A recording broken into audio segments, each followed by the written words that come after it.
Viewers உங்க எல்லாருக்கும் ஒரு பெரிய வணக்கம். இன்னைக்கான வீடியோ என்ன அப்படின்னு பாத்தீங்கன்னா, தீபக் சகர் எஸ் ஐபிஎல் 2025ஓட மெகா ஆக்ஷன் இன்னும் ஒரு சில மாதங்கள்ல நடக்க போகுது. அதுக்கு முன்னாடி இந்த ரீடென்ஷனோட லிஸ்ட்லாம் கூடிய விரைவில் வந்து பாத்தீங்க அப்படின்னா வந்துடும். ஸோ இதுக்காக நிறைய அப்டேட்ஸ் வந்து பாத்தீங்க அப்படின்னா வந்துகிட்டே இருக்கு. இது வழக்கம் ஐபிஎல் டைம்ல நடக்கிற ஒரு விஷயம் தான். இந்த ஆக்ஷன் டைம் வரப்போகுது அப்படின்னாலே அப்டேட்ஸ் வந்து குமிஞ்சுக்கிட்டே இருக்கும். அதுல ரொம்ப ஒரு முக்கியமான அப்டேட் என்ன அப்படின்னா, தீபக் சகரை சிஎஸ்கே ரிலீஸ் பண்ண போறாங்க அப்படின்னு சொல்லிட்டு தான். இது நமக்கு கிட்டத்தட்ட முன்னாடியே தெரிஞ்ச விஷயம் தான். ஏன்னா இந்த வாட்டி மெகா ஆக்ஷன் அப்படிங்கிறதுனால மேக்சிமம் 3 இல்ல 4 ரீடென்ஷன் தான் இருக்க போதே. அதுல சிஎஸ்கே பாத்தீங்க அப்படின்னா ருத்து ஜட்டு கன்ஃபார்ம் பண்ணிடுவாங்க, பதிரானாவை கன்ஃபார்ம் பண்ணிடுவாங்க, மேபி இன்னொரு ஆளா ஒரு சிவம் டுபேவோ டெவான் கான்வேவோ இது மாதிரி நம்ம நிறைய யோசிச்சுட்டு இருந்தோம். ஸோ அப்பயே தெரியும் தீபக் சகருக்கு இதுக்கப்புறம் வாய்ப்பு இல்லை அப்படின்னு சொல்லிட்டு. பட் இப்போ வந்திருக்க ஸ்ட்ராங்கான ஒரு சில விஷயங்கள் என்ன அப்படிங்கறத நான் சொல்றேன். தீபக் சகருக்கு வந்து பாத்தீங்க அப்படின்னா கடந்த ஒரு சில வருஷங்களா கரெக்டா அமையவே இல்லை.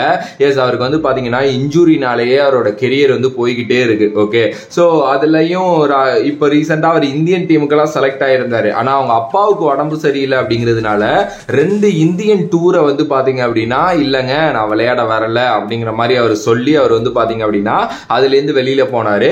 ஸோ அப்பவே வந்து கிட்டத்தட்ட முடிஞ்சு போச்சு அவரோட கெரியர். இதுக்கப்புறம் ஏன்னா நிறைய சின்ன பசங்க நல்லா வர ஆரம்பிச்சுட்டானுங்க. கிடைக்கிற வாய்ப்பை யூஸ் பண்ணிக்கணும். ஆனா இவர் ஓகே பேரண்ட்ஸ் ரொம்ப முக்கியம் தான் லைஃப்ல. அவர் ஒரு டிசிஷன் எடுத்திருக்காரு, அவர் டிசிஷனை ரெஸ்பெக்ட் பண்ணணும் தான். ஓகே, பட் ஆனா இப்பெல்லாம் நியூஸஸ் போய்கிட்டு தான் இருந்துச்சு அந்த டைம்ல. ஸோ இதுக்கப்புறம் என்ன பண்ண போறாரு அப்படின்னு தான் யோசிச்சுட்டு இருந்தேன். ஐபிஎல்லும் அவர் பெருசா பெர்ஃபார்ம் பண்ணல. அது இந்த ஐபிஎல் இல்ல, அவர் கடந்த ஒரு சில ஐபிஎல்லாவே வந்து பெர்ஃபார்ம் பண்ணல.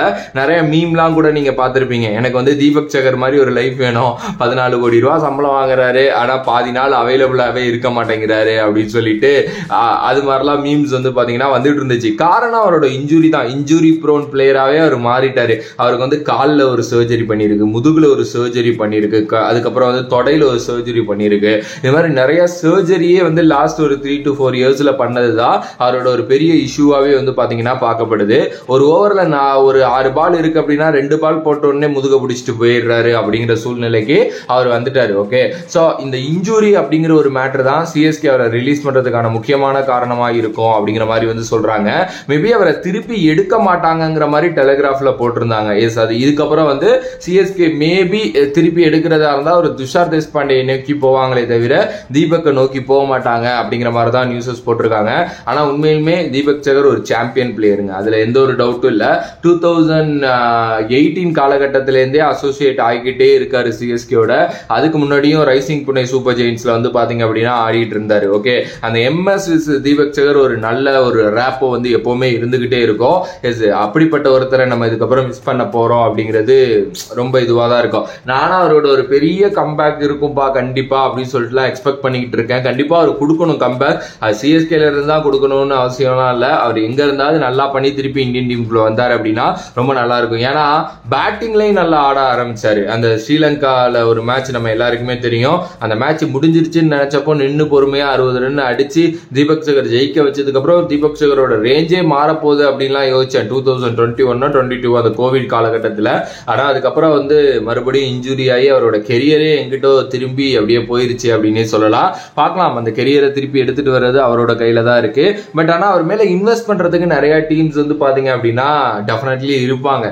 ஈவன் தோ சிஎஸ்கேவே ஒரு குறிப்பிட்ட அமௌண்ட் வரைக்கும் ட்ரை பண்ணி பார்ப்பாங்க. ஓகே, ஏன் அப்படின்னா இந்தியன் கிரிக்கெட்டர்ஸ்ல ஒரு சில பேர்னால தான் செமையான இன்ஸ்விங் அண்ட் அவுட் ஸ்விங் வந்து பாத்தீங்கன்னா போட முடியும். அதுல ரொம்ப முக்கியமான ஒரு ஆள் வந்து தீபக் சகர். ஃபர்ஸ்ட் புவி அப்படின்னு சொன்னோம்னா 2வது தீபக் சகர் அப்படின்னு சொல்லலாம். ஈவன் தோ புவியோட இடத்த தீபக் சகர் நிரப்பிடுவாரு அப்படின்லாம் இந்தியன் கிரிக்கெட்ல பேசின காலகட்டங்கள்லாம் உண்டு. ஓகே, ஸோ அப்படிப்பட்ட ஒரு ஸ்கில்ஸ் இருக்கிற ஒரு நல்ல பிளேயர் தான். அந்த இன்ஜூரி அப்படிங்கிற ஒரு மேட்டர் தான் அவரை ரூல் பண்ணிக்கிட்டே இருக்கு. பார்க்கலாம், ஹோப்ஃபுல்லி ஏதாவது ஒரு நல்ல கான்ட்ராக்ட் அந்த வருஷம் கிடைச்சி அதுல அவர் நல்லா பண்ணி இந்தியன் டீம் கம்பேக் கொடுக்கணும் அப்படின்னு சொல்லிட்டு தான் நான் எக்ஸ்பெக்ட் பண்றேன். நீங்க சொல்லுங்க, இன்கேஸ் தீபக் சகரை சிஎஸ்கே எடுக்கல, சிஎஸ்கே ரிலீஸ் பண்ணிட்டாங்க அப்படின்னா எந்த டீம் தீபக் சகரை எடுத்தா நல்லா இருக்கும் அண்ட் எந்த டீமுக்கு அவர் ஆப்டா ஆவாரு அப்படின்ட்டு மறக்காம கமெண்ட் பாக்ஸ்ல கமெண்ட் பண்ணுங்க. அண்ட் வேற என்ன வீடியோ வேணும் உங்களுக்கு அப்படிங்கறதையும் மறக்காம கமெண்ட் பாக்ஸ்ல சொல்லுங்க. அதுக்கான வீடியோ உங்களை வந்து சேரும். ஸோ வேற ஒரு வீடியோல வேற ஒரு கான்செப்ட்ல இருந்து உங்களை சந்திக்கும் வரை உங்களிடமிருந்து விடைபெறுவது this is DJ Mani. Love you all, stay safe மக்களே. நன்றி நன்றி நன்றி நன்றி, வணக்கம்.